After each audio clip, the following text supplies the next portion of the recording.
പ്രിയമുള്ള വിദ്യാർത്ഥികളെ, എല്ലാവർക്കും കെമിസ്ട്രി ക്ലാസ്സിലേക്ക് സ്വാഗതം. ഇന്ന് നമ്മൾ പുതിയ ചാപ്റ്ററാണ് ഡിസ്കസ് ചെയ്യുന്നത്, ഇലക്ട്രോ കെമിസ്ട്രി. തേർഡ് ചാപ്റ്ററാണ്. വളരെ ഈസി ആയിട്ടുള്ള ഒരു ഇൻട്രസ്റ്റിംഗ് ആയിട്ടുള്ള ഒരു ചാപ്റ്ററാണ് ഇലക്ട്രോ കെമിസ്ട്രി എന്ന് പറയുന്നത്. അപ്പോൾ ഈ ചാപ്റ്ററിൽ നമ്മൾ ഡിസ്കസ് ചെയ്യുന്നത് ഇലക്ട്രോ കെമിക്കൽ സെൽസ്, അതുപോലെ ഇലക്ട്രോലൈറ്റിക് സെൽസ്, അതുപോലെ അതുമായി ഇലക്ട്രോളിസിസുമായി ബന്ധപ്പെട്ടിട്ടുള്ള ലോസ്, ഫാരഡേസ് ലോസ്, അതുപോലെ കോൾറേഷ്യസ് ലോ, അതുപോലെ applications, various electro chemical cells. അപ്പം അങ്ങനെയുള്ള ഡിഫറെൻ്റ് ആയിട്ടുള്ള കാര്യങ്ങളാണ് നമ്മൾ ഈ ചാപ്റ്ററിൽ ഡിസ്കസ് ചെയ്യുന്നത്. അവസാനം കൊറോഷൻ എന്നുള്ളൊരു ടോപ്പിക്കും നമുക്ക് ഇതിൽ പഠിക്കാനുണ്ട്. അപ്പോൾ ഇത് ഫിസിക്കൽ കെമിസ്ട്രിയുടെ ഭാഗമാണ്. പ്രോബ്ലംസ് ഉണ്ടാവും, വളരെ ഈസി ആയിട്ടുള്ള പ്രോബ്ലംസാണ്. അപ്പോൾ ഇത് തുടക്കം മുതലേ തന്നെ ക്ലാസ്സുകൾ ശ്രദ്ധിച്ച് കേൾക്കുക. കണ്ടിന്യൂഷൻ വേണം ഇതിന്. തുടക്കം മുതലേ ഒരു ക്ലാസ് നമ്മൾ കാണാതെ അടുത്ത ക്ലാസ് കേട്ട് കഴിഞ്ഞാൽ ചിലപ്പോൾ അത് ബുദ്ധിമുട്ടുണ്ടാകും. അപ്പോൾ തുടക്കം മുതൽ തന്നെ എല്ലാ ക്ലാസ്സുകളും നന്നായിട്ട് ആവർത്തിച്ച് കണ്ട് കാര്യങ്ങൾ മനസ്സിലാക്കുക. അപ്പോൾ നമുക്ക് ക്ലാസ്സിലേക്ക് കിടക്കാം. അപ്പോൾ എന്താണ് ഇലക്ട്രോ കെമിസ്ട്രി എന്നുള്ളതാണ് ആദ്യം നമ്മൾ പറയാൻ പോകുന്നത്. ഇത് നമ്മൾ താഴ്ന്ന ക്ലാസ്സിലൊക്കെ നമ്മൾ ചെയ്തിട്ടുള്ള ഒരു എക്സ്പെരിമെൻ്റാണ്.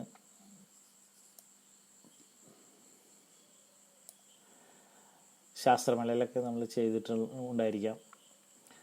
അപ്പോൾ അതായത് 4 തക്കാളി ഉണ്ട്, അതുപോലെ സിങ്ക് പ്ലേറ്റ് ഉണ്ട്, അതുപോലെ ഒരു കോപ്പറിൻ്റെ ഒരു തകിടുണ്ട്. ഇത് കോപ്പർ വയറായിട്ട് നമ്മളൊരു LED ബൾബിലേക്ക് നമ്മൾ കണക്ട് ചെയ്തിരിക്കുകയാണ്. എന്താ കാണുന്നത്? ബൾബ് പ്രകാശിക്കുന്നതായിട്ട് നമുക്ക് കാണാൻ പറ്റും. ഇവിടെ നമ്മൾ ഒരു സെല്ലുമായിട്ട് കണക്ട് ചെയ്തിട്ടില്ല, ബാറ്ററി ആയിട്ട് നമ്മൾ കണക്ട് ചെയ്തിട്ടില്ല. അതുപോലെ തന്നെ ഇവിടെ പൊട്ടാറ്റോ, അതിൽ സിങ്കിൻ്റെ ഒരു തകിട് ഇവിടെ അതിൽ പൊട്ടാറ്റോയിൽ പ്ലേസ് ചെയ്തിട്ടുണ്ട്. അതുപോലെ തന്നെ കോപ്പറിൻ്റെ ഒരു തകിട് പൊട്ടാറ്റോയിൽ പ്ലേസ് ചെയ്തിട്ടുണ്ട്. അത് പരസ്പരം കണക്ട് ചെയ്തിട്ടുണ്ട്. ഒരു LED ബൾബായിട്ട് കണക്ട് ചെയ്യുന്നത്, അവിടെയും പ്രകാശിക്കുന്നതായിട്ട് കാണാൻ സാധിക്കും. അവിടെയും നമുക്ക് ഒരു സെല്ല് അല്ലെങ്കിൽ ബാറ്ററി നമുക്ക് കാണാനായിട്ട് സാധിക്കില്ല. അപ്പോൾ ഇത് സ്പോണ്ടേനിയസ് ആയിട്ട് തന്നെത്താൻ തന്നെ ചില കെമിക്കൽ റിയാക്ഷൻസ് വഴി അവിടെ ഇലക്ട്രിസിറ്റി പ്രൊഡ്യൂസ് ചെയ്യുന്നു. അപ്പോൾ ഇത് ഈ ഇലക്ട്രോ കെമിസ്ട്രിയിൽ പ്രധാനമായിട്ടും ഡിസ്കസ് ചെയ്യുന്നത് ഒരു ഫാക്ടർ എന്ന് പറയുന്നത് ഇതാണ്, ജനറേഷൻ ഓഫ് ഇലക്ട്രിസിറ്റി ആണ്. ഇപ്പോൾ കെമിക്കൽ റിയാക്ഷൻ വഴി, സ്പോണ്ടേനിയസ് കെമിക്കൽ റിയാക്ഷൻസ് വഴി ഇലക്ട്രിസിറ്റി പ്രൊഡ്യൂസ് ചെയ്യുന്നു. പിന്നെ അടുത്ത ഒരു പിക്ചർ നോക്കുക. ഇവിടെ അങ്ങനെയുള്ള ഇലക്ട്രിസിറ്റി പ്രൊഡ്യൂസ് ചെയ്യുന്ന സെല്ലുകളെ പറയുന്നതാണ് ഇലക്ട്രോ കെമിക്കൽ സെൽസ് എന്നാണ് പറയുന്നത്. Electrochemical cells, the cells which produce electricity by chemical reactions. അങ്ങനെയുള്ള ബാറ്ററി ഉപയോഗിച്ച് ആ ഇലക്ട്രിസിറ്റി നമ്മൾ സോഡിയം ക്ലോറൈഡുള്ള സൊല്യൂഷനിലേക്ക്, പോലെയുള്ള സൊല്യൂഷനിലേക്ക് നമ്മൾ പാസ് ചെയ്യുമ്പോൾ നമുക്ക് കാണാൻ കഴിയുന്നത് എന്താ? ചില കുമിളകൾ വരുന്നത് കാണാനായിട്ട് സാധിക്കും. സോഡിയം ക്ലോറൈഡാണ് നമ്മൾ എടുത്തിട്ടുള്ളത്, സോഡിയം ക്ലോറൈഡ് സൊല്യൂഷൻ. അപ്പോൾ ഇവിടെ ഹൈഡ്രജൻ ഗ്യാസ്, കാത്തോഡിലെ ഹൈഡ്രജൻ ഗ്യാസ്, അതുപോലെ ആനോഡിലെ ക്ലോറിൻ ഗ്യാസ് നമുക്ക് ഉണ്ടാകുന്നത് കാണാം. എന്താണ് കാത്തോഡിൽ തന്നെ ആനോഡ് എന്നൊക്കെ നമ്മൾ പഠിക്കും. ക്ലോറിൻ ഗ്യാസും ഇവിടെ ഹൈഡ്രജൻ ഗ്യാസും ഉണ്ടാകുന്നു. അതുപോലെ ഈ NaCl സൊല്യൂഷൻ NaOH ആയിട്ട് മാറും, സോഡിയം ഹൈഡ്രോക്സൈഡ് ആയിട്ടാണ് അവിടെ മാറുന്നത്. അപ്പോൾ അവിടെ കെമിക്കൽ ചേഞ്ച് ഉണ്ടാകുന്നു, ഇലക്ട്രിസിറ്റി കടത്തി വിട്ട് കെമിക്കൽ ചേഞ്ച്. ആ പ്രോസസ്സ് നമുക്ക് പറയാം അതൊരു നോൺ സ്പോണ്ടേനിയസ് പ്രോസസ്സാണ്. അപ്പോൾ നോൺ സ്പോണ്ടേനിയസ് പ്രോസസ് വഴി കെമിക്കൽ എനർജി യൂസ് ചെയ്തിട്ട് നമുക്ക് കെമിക്കൽ റിയാക്ഷൻസ് അല്ലെങ്കിൽ കെമിക്കൽ ചേഞ്ചസ് ഉണ്ടാക്കാനായിട്ട് സാധിക്കും. അപ്പോൾ ഇത്തരത്തിലുള്ള പഠനമാണ് വാസ്തവത്തിൽ ഇലക്ട്രോ കെമിസ്ട്രിയിൽ പ്രധാനമായിട്ടും വരുന്നത്. അപ്പോൾ electrochemistry is the study of production of electricity from energy released during spontaneous chemical reactions. അതുപോലെ and the use of electrical energy to bring about non-spontaneous chemical transformations. What is electrochemistry? Electrochemistry is the study of production of electricity from energy released during spontaneous chemical reactions and the use of electrical energy to bring about non-spontaneous chemical reactions. അപ്പോൾ നമുക്ക് ഈ ചാപ്റ്ററിൽ പ്രധാനമായിട്ടും electricity എങ്ങനെയാണ് produce ചെയ്യുന്നത്, various electro chemical cell വഴിയാണ് പറഞ്ഞു. ഇപ്പോൾ പലതരത്തിലുള്ള ഇലക്ട്രോ കെമിക്കൽ സെല്ലുകളെ കുറിച്ച് പഠിക്കാനുണ്ട്. അതിൽ റിയാക്ഷൻസ് നമുക്ക് പ്രധാനമായിട്ടും പഠിക്കാനുണ്ട്. അതുപോലെ ഈ ഇലക്ട്രിസിറ്റി നമ്മൾ ഇലക്ട്രോലൈറ്റ്സിലേക്ക് പാസ് ചെയ്ത് കഴിഞ്ഞാൽ, ഇപ്പോൾ സോഡിയം ക്ലോറൈഡിൽ പാസ് ചെയ്ത് കഴിഞ്ഞാൽ, സൾഫ്യൂരിക് ആസിഡിലേക്ക് പാസ് ചെയ്ത് കഴിഞ്ഞാൽ, കോപ്പർ സൾഫേറ്റ് സൊല്യൂഷനിലേക്ക് പാസ് ചെയ്ത് കഴിഞ്ഞാൽ എന്തൊക്കെ കെമിക്കൽ ചേഞ്ചസ് ആണ് ഉണ്ടാവുക. അപ്പോൾ അതും നമുക്ക് ഈ ചാപ്റ്ററിൽ നമുക്ക് വളരെ വിശദമായിട്ട് ഡിസ്കസ് ചെയ്യാനുണ്ട്. അതുപോലെ തന്നെ അങ്ങനെ കെമിക്കൽ ചേഞ്ച് ഉണ്ടാകുമ്പോൾ അതിന് ഗവേൺ ചെയ്യുന്ന laws, Faraday's laws of electrolysis ഒക്കെ നമുക്ക് ഇവിടെ ഈ ചാപ്റ്ററിൽ പഠിക്കാനുണ്ട്. അപ്പോൾ നമുക്ക് ആദ്യം നമുക്ക് പഠിക്കാനുള്ളത് ഇലക്ട്രോ കെമിക്കൽ സെൽസ്, എങ്ങനെയാണ് ഇലക്ട്രിസിറ്റി പ്രൊഡ്യൂസ് ചെയ്യുന്നത്. അപ്പോൾ ഇലക്ട്രോ കെമിക്കൽ സെൽസ് എന്ന് പറഞ്ഞാൽ നമുക്കറിയാം, the cell which converts chemical energy into electrical energy. കുറേ നമ്മൾ കണ്ടിട്ടുള്ളത് തന്നെയാണ്. ഇതിപ്പോൾ ഏറ്റവും പഴക്കമുള്ള ഒരു എഡിസൺ ബാറ്ററി എന്നൊക്കെ പറയുന്നത്, അതുപോലെ ടോർച്ചിലൊക്കെ ഉപയോഗിക്കുന്ന ബാറ്ററി വേറൊരു ഫോമാണ്. ഇലക്ട്രിസിറ്റി ഹോട്ട് സൈഡും അതുപോലെ കോൾഡ് സൈഡായിട്ട് നമുക്ക് ഇലക്ട്രിസിറ്റി പ്രൊഡ്യൂസ് ചെയ്യാം. ഒരുപാട് ഹോട്ടും ഒരുപാട് കോൾഡായിട്ട് ഇലക്ട്രോലൈറ്റ് ഉപയോഗിച്ചിട്ട്. അതുപോലെ കാറിൽ ഉപയോഗിക്കുന്ന ലെഡ് സ്റ്റോറേജ് ബാറ്ററീസ് ഇൻവെർട്ടറിലും കാറിലും വാഹനങ്ങളിലേക്ക് ഉപയോഗിക്കുന്നത്. അതുപോലെ മൊബൈൽ ഉപയോഗിക്കുന്ന ലിഥിയം ബാറ്ററീസ്, റീചാർജബിൾ ബാറ്ററീസ്, അതുപോലെ നമ്മൾ വാച്ചിലൊക്കെ ഉപയോഗിക്കുന്ന ചെറിയ മർക്കുറി സെല്ലുകൾ, ബട്ടൻ്റെ അത്ര വലിപ്പമുണ്ടാവുള്ളൂ, ബട്ടൺ സെൽസ് എന്നുള്ള പേരിലൊക്കെ അറിയപ്പെടും, ബട്ടൺ സെൽസ്. ഇതൊക്കെ ഇലക്ട്രോ കെമിക്കൽ സെല്ലുകളാണ്. ഇതിലൊക്കെ കെമിക്കൽ റിയാക്ഷൻസ് വഴിയാണ് ഇലക്ട്രിസിറ്റി പ്രൊഡ്യൂസ് ചെയ്യുന്നത്. ഇതിൻ്റെ പ്രവർത്തനം എങ്ങനെയാണ് നമ്മൾ പഠിക്കാൻ പോകുന്നത്. ഇത് ആദ്യമായിട്ട് കണ്ടെത്തിയത് 2 സയൻറ്റിസ്റ്റുകളുടെ പേരിലാണ് ഇതിൻ്റെ ഡിസ്കവറി അറിയപ്പെടുന്നത്. ഒന്ന് ലൂയി ഗാൽവനി, അതുപോലെ മറ്റൊന്ന് അലക്സാൻഡ്രോ വോൾട്ട എന്ന് പറയുന്ന 2 സയൻറ്റിസ്റ്റ്. 18-ാം നൂറ്റാണ്ടിൽ ജീവിച്ചിരുന്ന സയൻറ്റിസ്റ്റുകളാണ് ലൂയി ഗാൽവനി അതുപോലെ അലക്സാൻഡ്രോ വോൾട്ട എന്ന് പറയുന്നത്. അപ്പോൾ അതുകൊണ്ട് തന്നെ ഈ സെല്ലുകളെ ഗാൽവാനിക് സെൽസ് എന്നുള്ള പേരിൽ അറിയപ്പെടും, അതുപോലെ വോൾട്ടേക് സെൽ എന്നുള്ള പേരിലും അറിയപ്പെടാറുണ്ട്. Galvanic cell or voltaic cell, it is a cell in which electricity is produced by spontaneous reactions. അപ്പോൾ അതിനൊരു എക്സാമ്പിളാണ് ഡാനിയൽ സെൽ എന്ന് പറയുന്നത്. ഒരുപാട് എക്സാമ്പിൾ ഉണ്ട്. അപ്പോൾ അതിലൊരു ടിപ്പിക്കലായിട്ടുള്ള ഒരു ഇലക്ട്രോ കെമിക്കൽ സെല്ലാണ് ഡാനിയൽ സെൽ. അപ്പോൾ ഡാനിയൽ സെൽ ഉപയോഗിച്ചുകൊണ്ട് നമുക്ക് ഇതിൻ്റെ വർക്കിംഗ് വളരെ ഈസി ആയിട്ട് നമുക്ക് ഓരോ ഇലക്ട്രോ കെമിക്കൽ സെല്ലിലും എങ്ങനെയാണ് ഇതിൽ ഇലക്ട്രിസിറ്റി പ്രൊഡ്യൂസ് ചെയ്യുന്നത് വളരെ ഈസി ആയിട്ട് നമുക്ക് പറയാനായിട്ട് സാധിക്കും. അപ്പോൾ നമ്മൾ ഇലക്ട്രോ കെമിക്കൽ സെല്ല് ഡാനിയൽ സെല്ലിനെ കുറിച്ചിട്ടാണ് പഠിക്കേണ്ടത്. അപ്പോൾ അതേസമയം ഇലക്ട്രോലൈറ്റ് സെൽ എന്ന് പറഞ്ഞാൽ വ്യത്യാസമുണ്ട്. ഇലക്ട്രോലൈറ്റ് സെൽ എന്ന് പറഞ്ഞാൽ it's a device used to carry out non spontaneous chemical reaction using electricity. ഈ ഉണ്ടാകുന്ന ഇലക്ട്രിസിറ്റി ഉപയോഗിച്ച് അതിൽ കെമിക്കൽ ചേഞ്ച് വരുത്തുന്ന സെല്ലാണ് ഇലക്ട്രോലൈറ്റ് സെൽ. അപ്പോൾ അത് നമ്മൾ ഈ ചാപ്റ്ററിൻ്റെ അവസാനത്തിൽ നമ്മൾ ഡീറ്റെയിൽ ആയിട്ട് നമ്മൾ പഠിക്കും. അപ്പോൾ ആദ്യം നമ്മൾ പഠിക്കാൻ പോകുന്നത് ഡാനിയൽ സെല്ലിനെ കുറിച്ചിട്ടാണ്. ഈ ഡാനിയൽ സെല്ല് നമ്മൾ കഴിഞ്ഞ വർഷം പഠിച്ചിട്ടുണ്ട്, റിഡോക്സ് റിയാക്ഷനിൽ ജസ്റ്റ് പറഞ്ഞിട്ടുണ്ട്. അപ്പോൾ ഇതാണ് ഡാനിയൽ സെല്ല്, നമ്മൾ വരച്ചിട്ടുള്ളതാണ്. അതിൻ്റെ പ്രവർത്തനങ്ങളൊക്കെ നമ്മൾ പറഞ്ഞിട്ടുള്ളതാണ്. ഒന്നുകൂടി നമുക്ക് ഡീറ്റെയിൽഡായിട്ട് പഠിക്കാമെന്ന് മാത്രം. ഇതിലെ പാർട്സുകളായിട്ട് നമുക്ക് ഓരോ പാർട്സുകളായിട്ട് നമുക്ക് പറയാം. അപ്പോൾ ഡാനിയൽ സെല്ലിൽ പ്രധാനമായിട്ടും സിങ്ക് സൾഫേറ്റ് സൊല്യൂഷനാണ് എടുത്തിരിക്കുന്നത്. സിങ്ക് സൾഫേറ്റ് വെസലിൽ സിങ്ക് സൾഫേറ്റ് എടുത്തിരിക്കുന്നു. In which zinc rod is dipped. അപ്പോൾ സിങ്ക് സൾഫേറ്റ് സൊല്യൂഷനാണ് എടുത്തിരിക്കുന്നത്. അതിൽ സിങ്ക് 2+ അയോൺസ് ഉണ്ടായിരിക്കും, SO4 2- അയോൺസ് ഉണ്ടായിരിക്കും.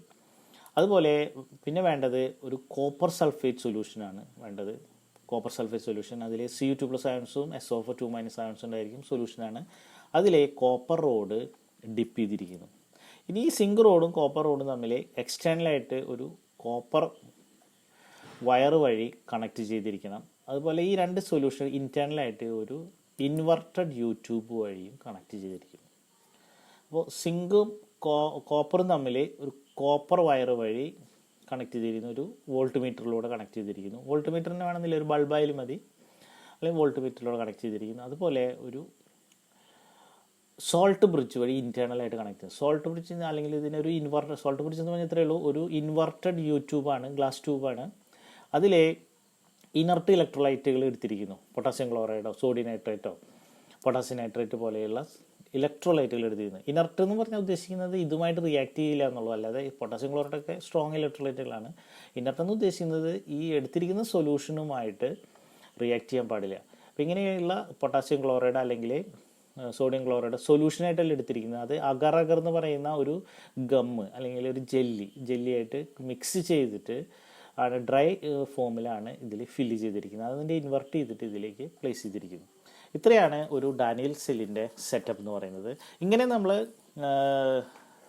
കൺസ്ട്രക്റ്റ് ചെയ്ത് കഴിഞ്ഞാൽ നമുക്ക് കാണാൻ കഴിയുക, ഈ വോൾട്ട് മീറ്റർ ആണെങ്കിൽ വോൾട്ട് മീറ്ററിൽ ഡിഫ്ലക്ഷൻ കാണാനായിട്ട് സാധിക്കും, ബൾബാണെങ്കിൽ ബൾബ് പ്രകാശിക്കുന്നതായിട്ട് നമുക്ക് കാണാനായിട്ട് സാധിക്കും. അപ്പോൾ അതിനർത്ഥം എന്താണ്? ഇലക്ട്രിസിറ്റി അവിടെ പ്രൊഡ്യൂസ് ചെയ്തു, ചില കെമിക്കൽ റിയാക്ഷൻസ് വഴി ഇലക്ട്രിസിറ്റി അവിടെ പ്രൊഡ്യൂസ് ചെയ്തു എന്നർത്ഥം.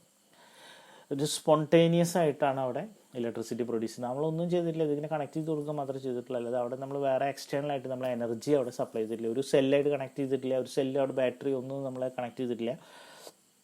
അവിടെ സ്പോണ്ടേനിയസ് ആയിട്ട് ഇലക്ട്രിസിറ്റി പ്രൊഡ്യൂസ് ചെയ്യും. അവിടുത്തെ കെമിക്കൽ റിയാക്ഷൻസ് ആണ് നമുക്ക് അറിയേണ്ടത്, എന്തൊക്കെയാണ് കെമിക്കൽ റിയാക്ഷൻസ് നടക്കുന്നത്. അപ്പോൾ അതാണ് നമ്മൾ ഡീറ്റെയിൽ ആയിട്ട് നമ്മൾ പഠിക്കാൻ പോകുന്നത്. അപ്പോൾ നമ്മൾ ഇവിടെ ഈ റിയാക്ഷൻസ് നമ്മൾ സ്റ്റഡി ചെയ്യുമ്പോൾ നമ്മൾ സൂക്ഷ്മമായിട്ട് നോക്കുകയാണെങ്കിൽ സിങ്ക് റോഡിന് ഡിസിൻറ്റഗ്രേഷൻ സംഭവിക്കുന്നതായിട്ട് നമുക്ക് കാണാനായിട്ട് സാധിക്കും. അപ്പോൾ അതായത് നമ്മൾ ഒന്നുകൂടി ക്രോസ് സെക്ഷൻ നോക്കുകയാണെങ്കിൽ ഇതാണ് സിങ്ക് റോഡ്. അതിലെ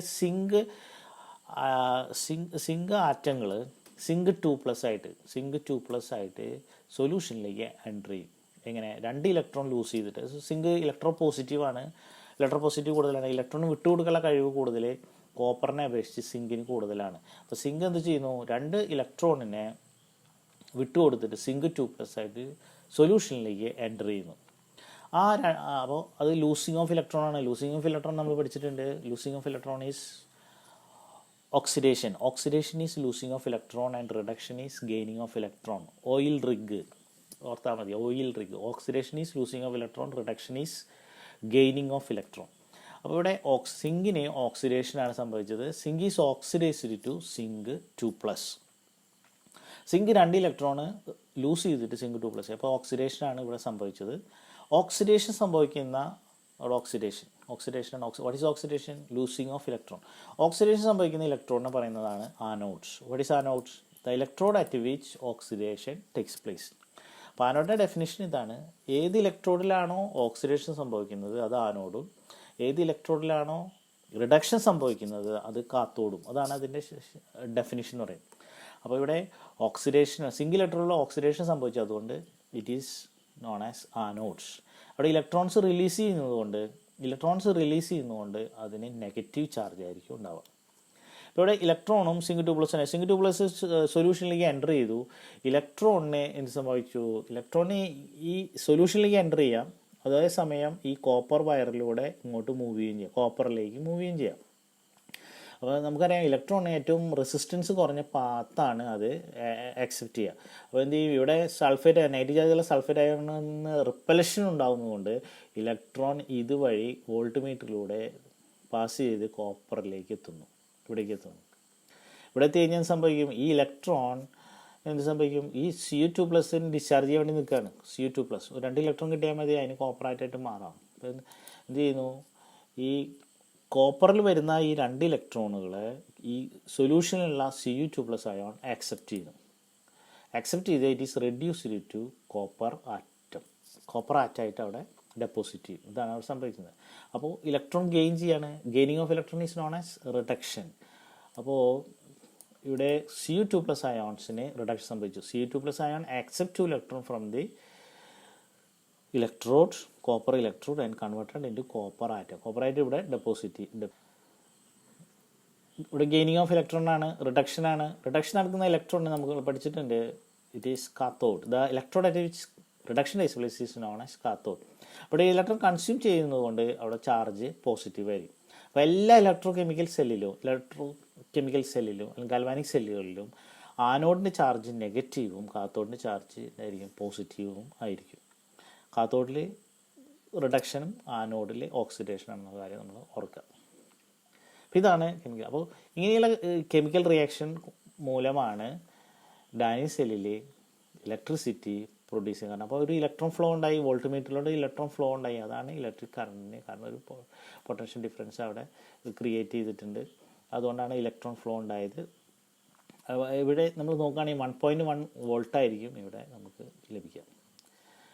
അപ്പോൾ ഇതാണ് ഇലക്ട്രിസിറ്റി പ്രൊഡ്യൂസ് ചെയ്യാനുള്ള റിയാക്ഷൻസ് എന്ന് പറയാം. അപ്പോൾ റിയാക്ഷൻസ് ഇലക്ട്രിസിറ്റി ജനറേറ്റ് ചെയ്യാൻ വേണ്ട റിയാക്ഷൻസ് ഏതൊക്കെയാണ്? ആനോഡിൽ ഉണ്ടായ ഓക്സിഡേഷനും കാത്തോഡിൽ ഉണ്ടായ റിഡക്ഷനുമാണ്. അപ്പോൾ നമുക്ക് ആ സെൽ റിയാക്ഷൻസ് എഴുതാം. ആനോഡിൽ എന്ത് സംഭവിച്ചത്? Zinc is oxidised to zinc 2+ plus 2 electron. Zinc 0 oxidation state ആയിരുന്നു, അത് 2+ ആയിട്ട് മാറി ഓക്സിഡേഷൻ, 2 ഇലക്ട്രോൺ റിലീസ് ചെയ്തു.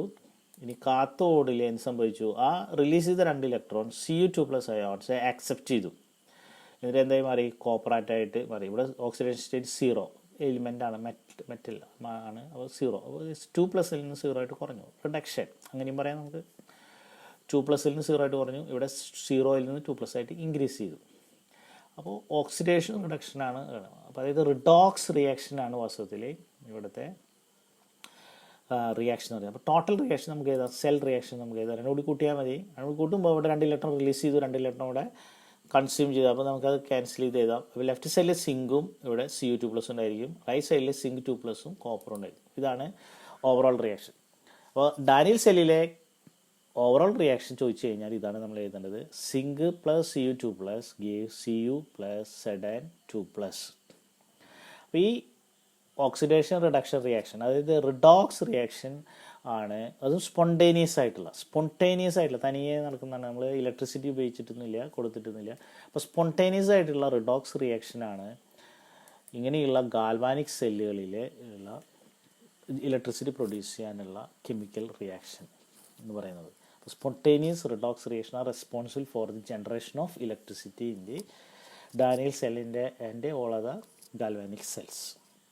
അപ്പോൾ ഇതാണ് ഇതിൻ്റെ കെമിക്കൽ റിയാക്ഷൻസ്. ഇത് നമ്മൾ കറക്റ്റായിട്ട് മനസ്സിലാക്കിയിരിക്കണം. ഇത് അറിഞ്ഞു കഴിഞ്ഞാൽ നമുക്ക് ബാക്കി എല്ലാ സെല്ലുകളിലെയും റിയാക്ഷൻസ് നമുക്ക് പറയാനായിട്ട് വളരെ ഈസി ആയിരിക്കും. ഇത് എഴുതിയിട്ട് പിക്ചർ വരച്ച് എഴുതിയിട്ട് നമ്മൾ പഠിക്കണം. ഇതിലെ പൊട്ടൻഷ്യൽ ഡിഫറൻസ് നമ്മൾ നോക്കുകയാണെങ്കിൽ, ഇതൊരു ഡാനിയൽ സെല്ലാണ്. ഇതിലെ പൊട്ടൻഷ്യൽ ഡിഫറൻസ് നമ്മൾ നോക്കുകയാണെങ്കിൽ നമുക്ക് കിട്ടുക 1.1 വോൾട്ട് ആയിരിക്കും. 1.1 വോൾട്ട്. ഡാനിയൽ സെല്ലിലെ വോൾട്ടേജ് എത്രയാണ്? 1.1 വോൾട്ട്. അത് മാക്സിമം ആണ് കേട്ടോ. Maximum voltage 1.1 വോൾട്ടാണ്. അത് 1.1 വോൾട്ട് ആവുക എപ്പോഴാണെന്ന് വെച്ചാൽ സിങ്ക് സൾഫേറ്റിൻ്റെ കോൺസെൻട്രേഷൻ 1 മോളാർ ആയിരിക്കണം. അതുപോലെ കോപ്പർ സൾഫേറ്റിൻ്റെ കോൺസെൻട്രേഷനും 1 മോളാർ ആയിരിക്കണം. അതുപോലെ ടെമ്പറേച്ചർ റൂം ടെമ്പറേച്ചർ ആയിരിക്കണം. അതായത് പറഞ്ഞു വരുന്നതാണ്, ടെമ്പറേച്ചർ വ്യത്യാസം വരുന്നതനുസരിച്ച് വോൾട്ടേജിൽ വ്യത്യാസം വരും. അതുപോലെ കോൺസെൻട്രേഷൻ വ്യത്യാസം വരുന്നതിനനുസരിച്ചിട്ടും പൊട്ടൻഷ്യൽ ഡിഫറൻസിൽ വ്യത്യാസം, വോൾട്ടേജിൽ വ്യത്യാസം വരാം. അപ്പോൾ ഇതിലെ പൊട്ടൻഷ്യൽ ഡിഫറൻസ് 1.1 വോൾട്ടാണ് നമുക്ക് ലഭിക്കുക. പക്ഷെ അത് കോൺസെൻട്രേഷനൊക്കെ ചേഞ്ച് ചെയ്യുന്നതനുസരിച്ച് ഇതിലെ വ്യത്യാസം വന്നുകൊണ്ടേയിരിക്കും. അതുപോലെ ടെമ്പറേച്ചർ വ്യത്യാസം വരുന്നതനുസരിച്ചിട്ടും ഇതിൽ പൊട്ടൻഷ്യൽ ഡിഫറൻസ് വ്യത്യാസം വരാം. അപ്പോൾ അതൊക്കെ നമ്മൾ ഡീറ്റെയിൽ ആയിട്ട് നമ്മൾ ഇനി പഠിക്കും.